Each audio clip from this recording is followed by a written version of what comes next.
Deportes en Radio Libertad. Muy buenos días y bienvenidos a Deportes en Libertad.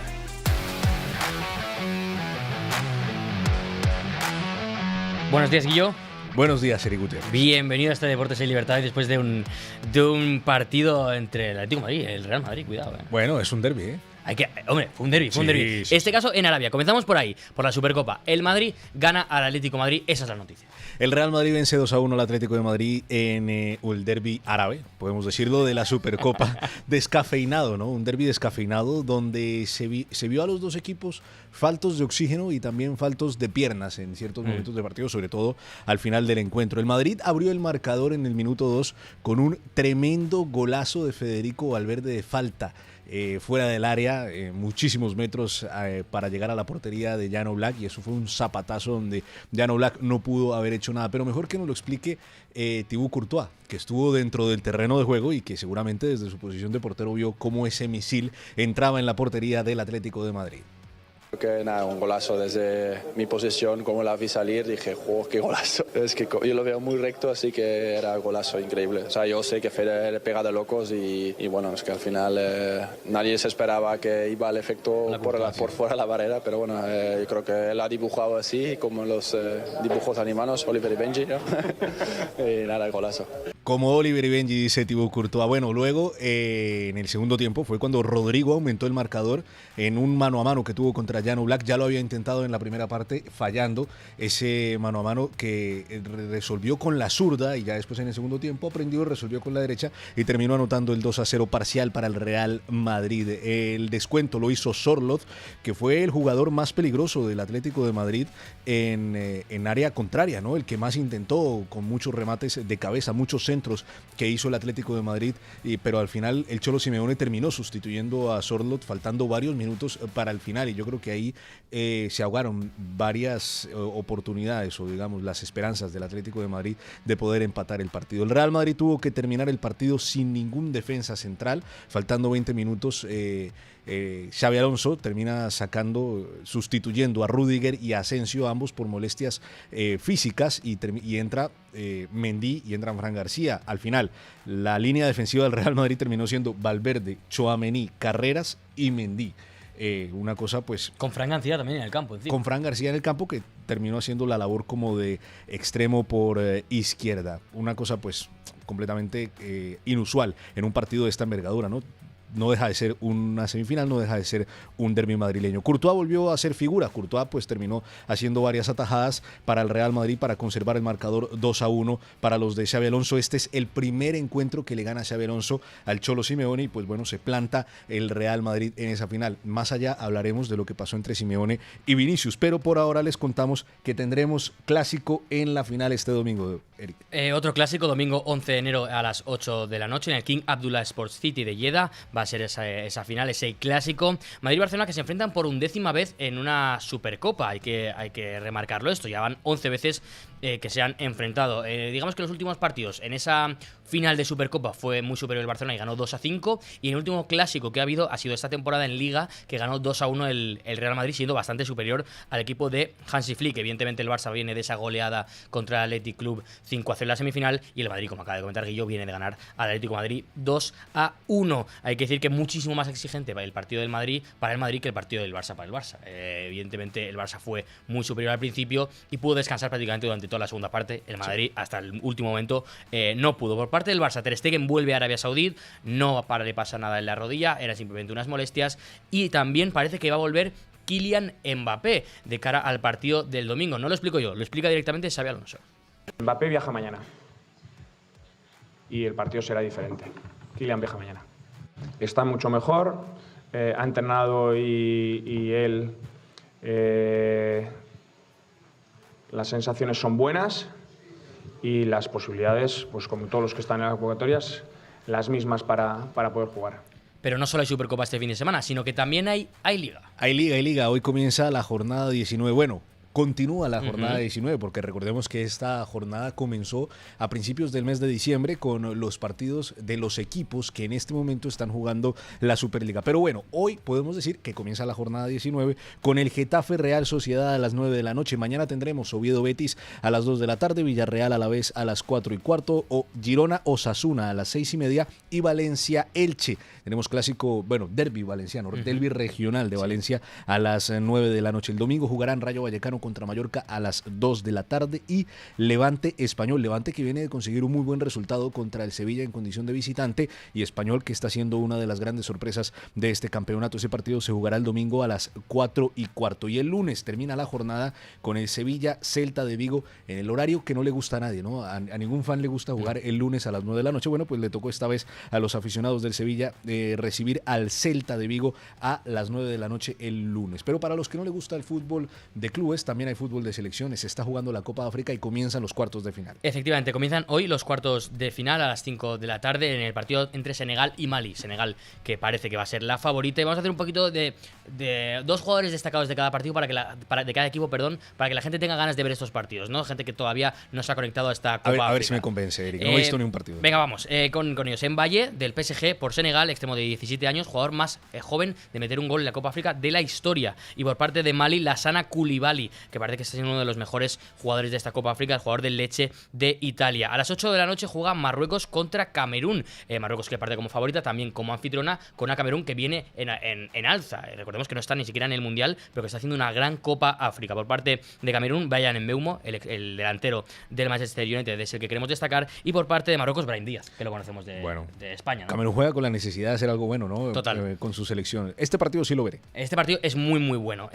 Mañana, el sábado, a las 5 de la tarde, Argelia-Nigeria, en la que parece que Argelia podría partir como favorito, pero que Nigeria también necesita hacer una buena presentación, ya que no está en el Mundial.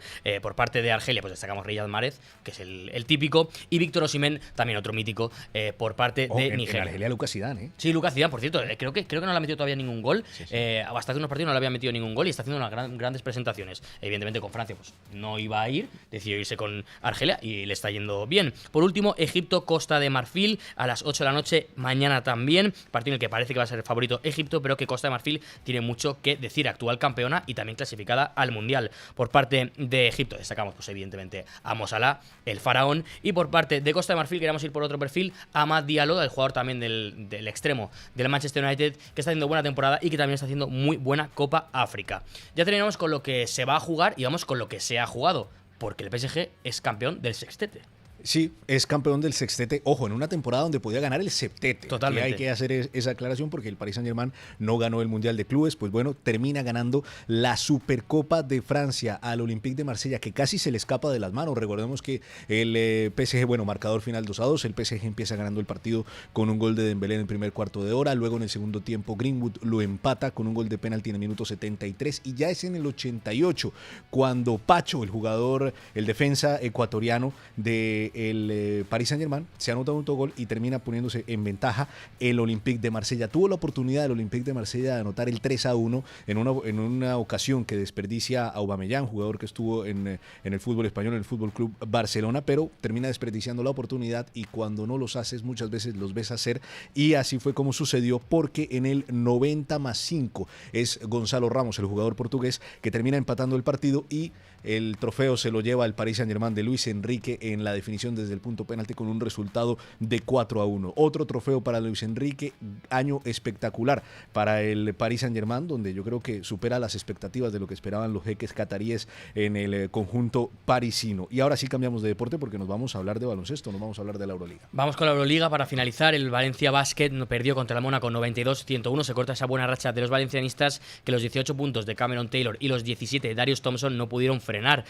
Por parte del Mónaco, el mejor fue Diallo con 17 puntos. El Mónaco en la clasificación sorpasa al Valencia y se pone segundo. El Valencia pasa a ser tercero. Sigue haciendo muy buena temporada, pero bueno, pierde un puesto. El Madrid también, en este caso, sí ganó contra el Maccabi Tel Aviv a puerta cerrada, 98-86, con dos grandes jugadores, Campazzo con 15 puntos y Mario Gessoña con 16. El Madrid sigue sexto, se mantiene en esa posición, ya que hay un poquito las críticas, ¿no?, que habían caído en los últimos días. Hoy sigue esta jornada de Euroliga.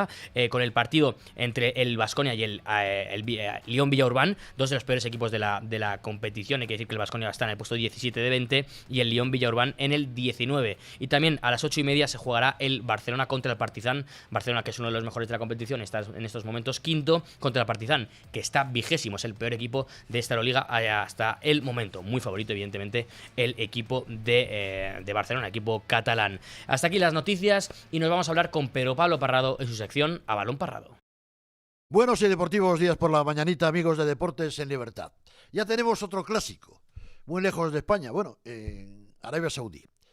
Finalísima de la Supercopa, Real Madrid-Barça, Barça-Real Madrid.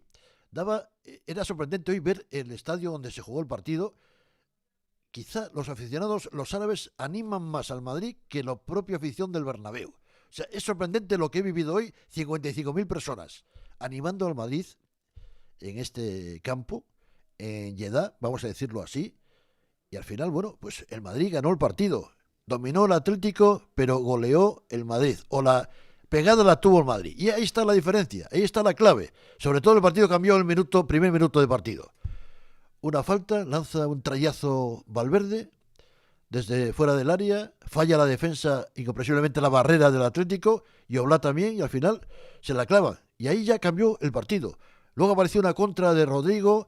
El Madrid se dedicó a defender en la segunda parte. El Atlético tuvo 22 remates a portería. Solamente hizo un gol de mi amigo el Pichafría, el noruego de cabecita, Sorló. Pero al final, otra eliminatoria que se cae. Que pierde el Atlético de Simeone, vamos a decirlo así. Aunque haya sido mejor en la noche de ayer.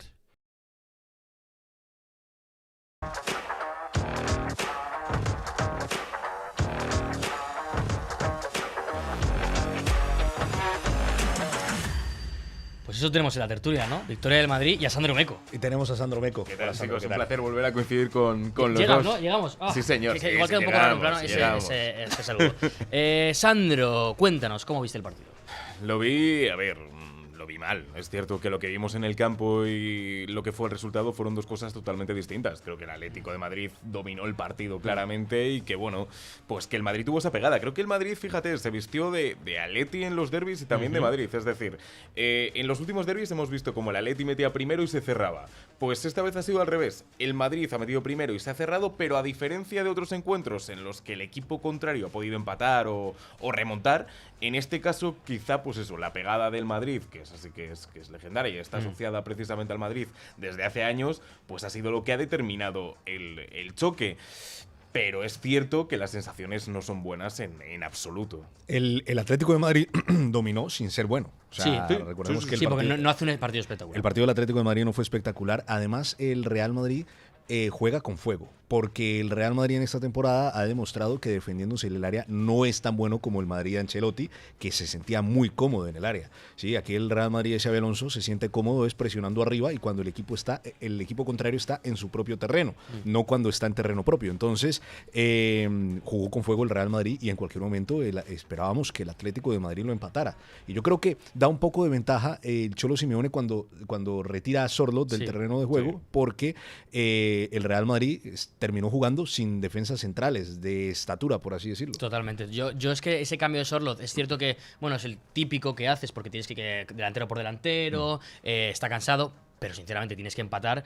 Y el único delantero que tienes que es buen rematador y grande es Sorloth. Que está ganando los balones arriba. Y que arriba. está ganando los balones arriba a los que estuvieran, ya fuesen Rüdiger o Asensio. Evidentemente en el gol le supera a Asensio, pero encima si pones a Tchouaméni y pones a Álvaro Carreras, es que, quiero decir, era evidente, ¿no? Que se necesitaba a Sorloth. A mí me parece muy curioso una cosa que pasa en el partido, que es que yo creo que había un partido que nunca vivimos. Porque creo que con la falta de Barrios pone a Gallagher buscando que vaya a ser un partido en el que Madrid vaya a dominar, en el que tú necesites cerrar un poquito más atrás, salir a la contra. Es un buen jugador que llega en segunda línea Gallagher. El Madrid, con la apuesta de Camavinga, creo que iba a sufrir en ese... Camavinga, que no estaba Güler en ese puesto, y creo que iba a sufrir en ese partido. Pero claro, minuto 1, mete Valverde. Y claro, el partido ese, que yo creo que era el que iba a ser, ya no existe. Entonces cambia todo y vemos un partido totalmente nuevo en el que el Madrid yo creo que le beneficia, o pensaba yo que le iba a beneficiar meterse un poquito atrás por ese doble pivote Tchouaméni y Camavinga, que no le acaba beneficiando porque el Madrid en defensa no está bien. Claro. Sí, es que es eso, el Madrid en defensa deja mucho que desear y también sacando el balón.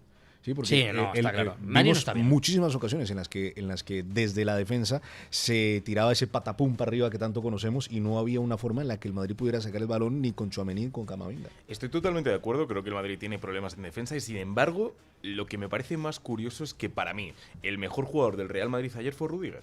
Un Rüdiger que llega justo. Bueno, para mí un Valverde, Rüdiger- para mí Valverde.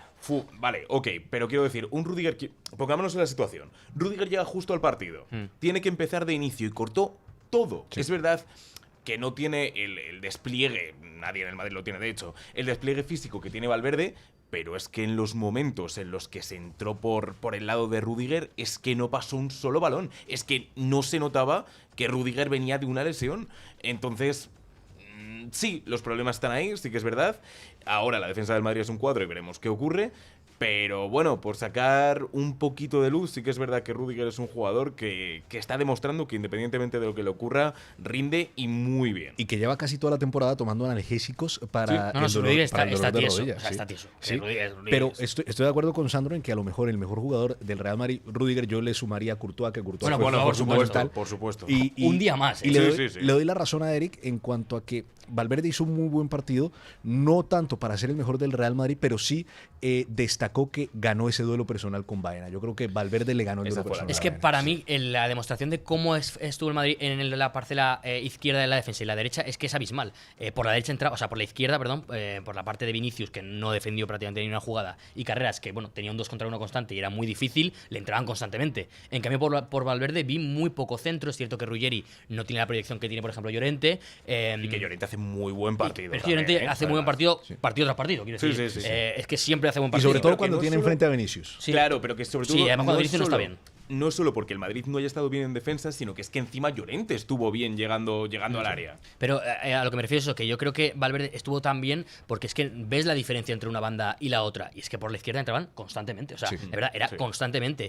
Por eso tuvo que entrar Fran García y tuvo que entrar también Y Mendy. Mendy. Yo creo que esto nos lleva a hablar del otro partido que hubo, ¿no? El partido emocional, el partido mental, que desde el primer momento vimos al Cholo Simeone diciéndole a Vinicius, te va a echar Florentino, Sí. calentando un poco la cosa, provocando, ¿no? A Vinicius en este encuentro. Intentando que salte, ¿no? ¿Tú qué opinas? A ver, contextualicemos un poco. El primero que empieza hablando con el banquillo es Vinicius.